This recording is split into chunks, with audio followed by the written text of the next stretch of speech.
Hello friends, welcome back to my channel. Friends, ఈ వీడియోలో మనం పద్మ అవార్డులు 2026 ముఖ్యమైన అంశాల గురించి తెలుసుకుందాం. గతంలో పద్మ అవార్డుల గురించి చాలాసార్లు క్వశ్చన్స్ అడగడం జరిగింది. కావున ఇది చాలా ఇంపార్టెంట్ టాపిక్. ముందుగా పద్మ అవార్డుల గురించి తెలుసుకుందాం. పద్మ అవార్డులు పౌర పురస్కారాలకు మధ్య తేడా తెలుసుకుందాం.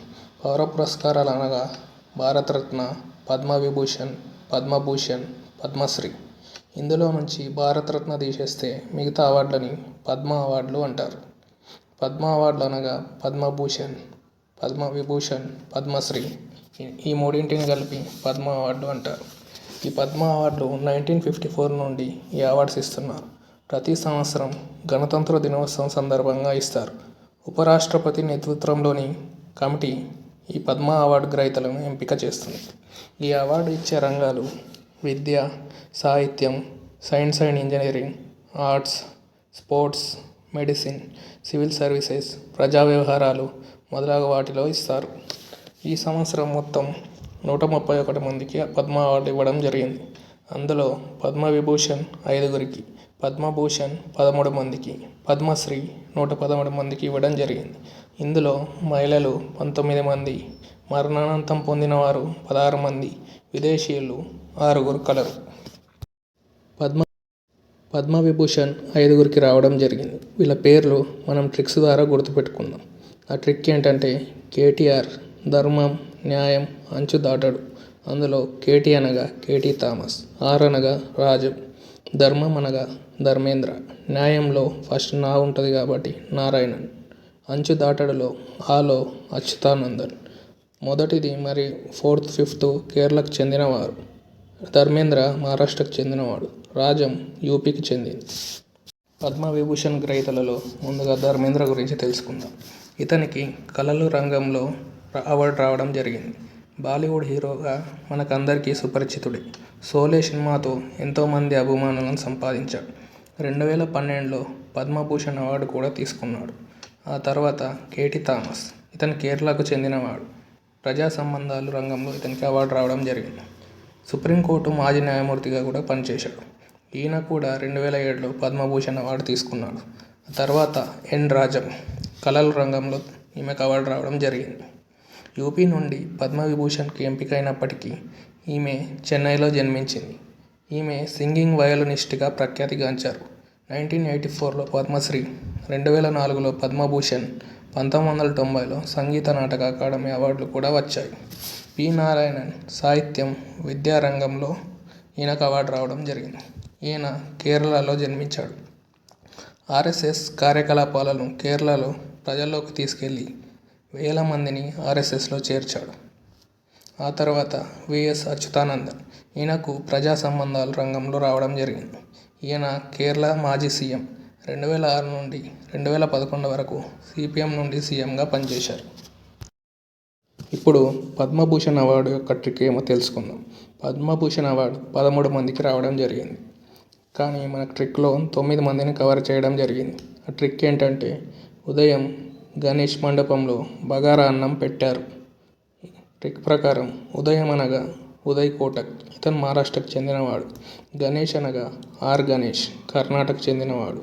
మండపంలో మాలో ముమ్మట్టి కేరళ, మల్హోత్రా ఢిల్లీ, మైలానందన్ తమిళనాడు. పమ్ అనగా పీయూష్ పాండే, మహారాష్ట్ర. బగారాలో బగా అనగా భగత్ సింగ్ కోశ్యారి, ఉత్తరాఖండ్. రా అనగా రామస్వామి పళనిస్వామి, తమిళనాడు. అన్నంలో ఆలో అల్కా యాజ్నిక్, మహారాష్ట్ర. పద్మభూషణ్లో వారి యొక్క పేర్లు, వారు ఏ రంగంలో అవార్డు సంపాదించారో తెలుసుకుందాం. మొదటగా అల్కా యాజ్నిక్, ఇతను కళలు రంగంలో అవార్డు రావడం జరిగింది. మహారాష్ట్రకు చెందినవాడు. రెండవది భగత్ సింగ్ కోశ్యారి, ప్రజా సంబంధాలు, ఉత్తరాఖండ్. మూడవది కల్లిపట్టి రామస్వామి పళనిస్వామి, వైద్యం, తమిళనాడుకు చెందినవాడు. మమ్ముట్టి, కళలు రంగం, కేరళకు చెందినవాడు. 5th వన్ నోరి దత్తాత్రేయుడు, వైద్యం, అమెరికాకు చెందినవాడు. ఆరవది పీయూష్ పాండే, కళలు, మహారాష్ట్రకు చెందినవాడు. ఏడవది ఎస్కేఎం మైలానందన్, సామాజిక సేవ, తమిళనాడుకు చెందినవాడు. 8వది ఆర్ గణేష్, కళలు, కర్ణాటక చెందినవాడు. 9వది శిబు సోరెన్, ప్రజా సంబంధాలు, జార్ఖండ్కు చెందినవాడు. 10వది ఉదయ్ కోటక్, వాణిజ్యం పరిశ్రమలు, మహారాష్ట్రకు చెందినవాడు.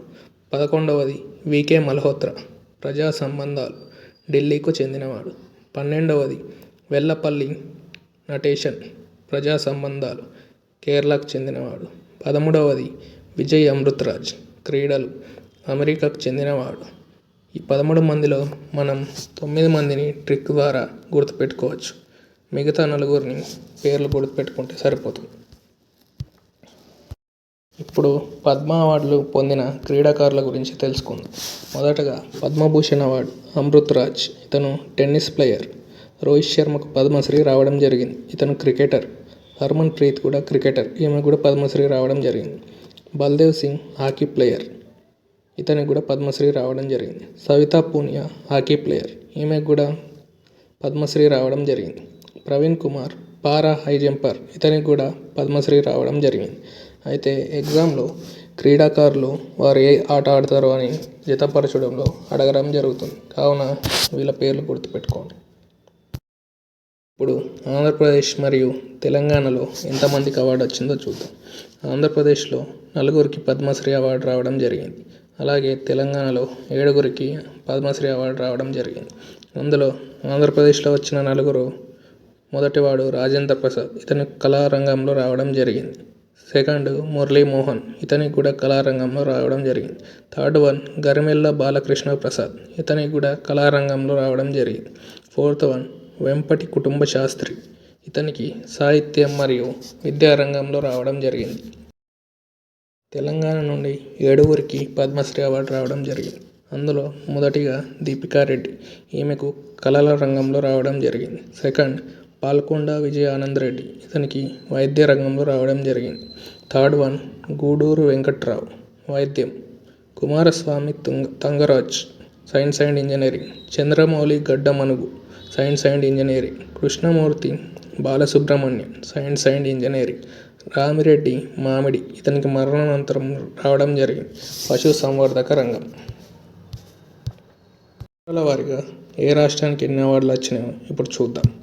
మహారాష్ట్రకు 16, తమిళనాడుకు 13, ఉత్తరప్రదేశ్ 12, పశ్చిమ బెంగాల్ 11, కేరళ 8, కర్ణాటక 8, తెలంగాణ 7, గుజరాత్ 5, ఆంధ్రప్రదేశ్ 4, మధ్యప్రదేశ్ 4, ఒడిస్సా 4. Thank you. ఇప్పుడు మనం కొన్ని క్వశ్చన్స్ చూద్దాం. మొదటిది, ఈ క్రింది వారిలో పద్మవిభూషణ్ అవార్డు రాని వారిని గుర్తింపు. Option A KT Thomas, option B N Rajam, option C P Narayanan, option D Uday Kotak. ఆన్సర్ను కామెంట్ బాక్స్లో పెట్టండి. ఇంకో క్వశ్చన్ చూద్దాం. ఈ క్రింది వారిలో తేడాగా ఉన్న వాటిని గుర్తించండి. మొదటిది కేటీ థామస్, రెండవది ఎన్ రాజం, మూడవది పి నారాయణన్, నాలుగవది అచ్యుతానందన్. ఆన్సర్ను కామెంట్ బాక్స్లో పెట్టి అందుకు గల కారణాన్ని తెలపండి.